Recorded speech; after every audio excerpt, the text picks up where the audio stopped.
Heute filme ich die letzten Aufnahmen für meinen neuesten Doc-Film im Automuseum in El Segundo. Ich habe zwar noch keine Ahnung, was mich dort erwartet, aber gehen wir mal schauen. Ciao zusammen, René hier. Herzlich willkommen zum heutigen Beitrag. Die Geschichte handelt von Mark Sternberger. Er ist in der Schweiz aufgewachsen und hat immer schon Leidenschaft für Autos gehabt. Aber in der Schweiz ist man natürlich weit weg von den Autozentren, vor allem auch von den amerikanischen Autohochburgen. Er hat aber seinen Bubentraum nie aus den Augen gelassen und hat das schlussendlich auch geschafft. Und mein Kurzfilm zeigt so ein bisschen die wichtigsten Meilensteine. Jetzt hat uns aber noch ein wichtiger Meilenstein gefällt und das ist das Auto hier, der Cadillac 62er Serie. Das ist das Auto, das Mark schlussendlich den Pfupf gegeben hat, doch zu probieren, zum Amerika Fuß zu fassen. Im Zimmerman Automuseum haben wir das Auto gefunden. Das war noch nicht ganz einfach, genau das Modell irgendwo zu verwutschen. Und eine Zustimmung bekommen von der Museumsleitung, dass wir hier filmen dürfen. Wir haben aber nicht gewusst, ob wir einfach ein Interview machen können vor diesem Auto in der Ausstellung. Aber der Greg Gill vom Zimmerman Museum hat da freundlicherweise das Auto dann sogar rausgenommen und hat uns auch auf dem Grundstück vom Museum fahren lassen. Etwas, was ich auf meinem letzten Job als Kameramann für einen Kinofilm habe gelernt und mitgenommen habe, ist, dass ich jetzt auch beim Doc-Filmen ein bisschen mehr Regieanweisungen gebe. Ich versuche immer noch authentisch zu sein, klar, aber wenn ich es gerade so drehen kann, dass es dann auch visuell einfach ein bisschen mehr Eindruck macht, dann versuche ich mittlerweile da schon ein bisschen mehr einzugreifen als früher. Wir sehen das gerade hier, dass ich am Anfang dieser Szene ihm sage, dass er zuerst noch ein bisschen im Radio etwas umstellen soll.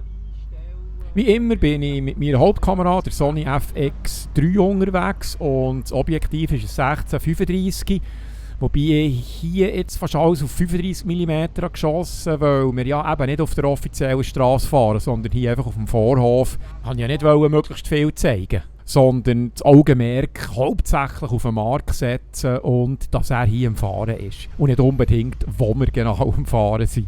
Weil eben im Vorfeld nicht ganz klar war, was wir alles machen dürfen, habe ich mich auf 2 Szenarien vorbereitet. Ich habe mir Fragen aufgeschrieben, die ich dem Markt stellen wollte, wenn wir nur hätten können, einfach vor dem Auto sitzen. Und habe dann aber auch noch ein paar Notizen gehabt, was ich filmen will, wenn wir das Auto rausnehmen. Und das konnte ich dann hier so umsetzen. Der Mark ist sehr angenehm zum Arbeiten, er hat sehr viel Geduld. Und macht auch bei allem mit, was ich vorschlage. Und ganz am Anfang von meiner Doc-Film-Karriere hatte ich den Mut, nicht reinzureden und dem Protagonist Anweisungen zu geben. Und mittlerweile mache ich das, weil es einfach auch bessere Aufnahmen gibt. Und das bedingt aber dann vom Protagonist, dass er eben bereit ist, diese Sachen 2, 3, 4 Mal zu wiederholen. Hier habe ich die Kamera übrigens auf einen Gimbal geschraubt, sodass er nicht zu geil wackelt, wenn ich da damit rumsäckle. Die Aufnahmen über mich und wie wir das hier machen, kommen übrigens von Jimmy. Er ist mitgekommen und ist hier mit Rat und Tat zur Seite gestanden. Merci noch einmal vielmal an dieser Stelle an Jimmy.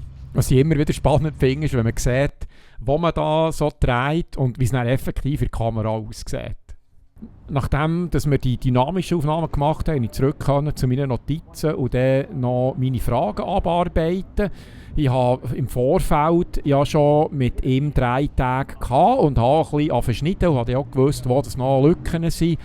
Das ist natürlich immer eine Luxussituation, wenn man mehrere Termine hat mit einem Protagonist, weil man so eben Sachen, die man vergessen hat oder die auftauchen auf einmal beim Film, dass man die laufend noch schliessen kann.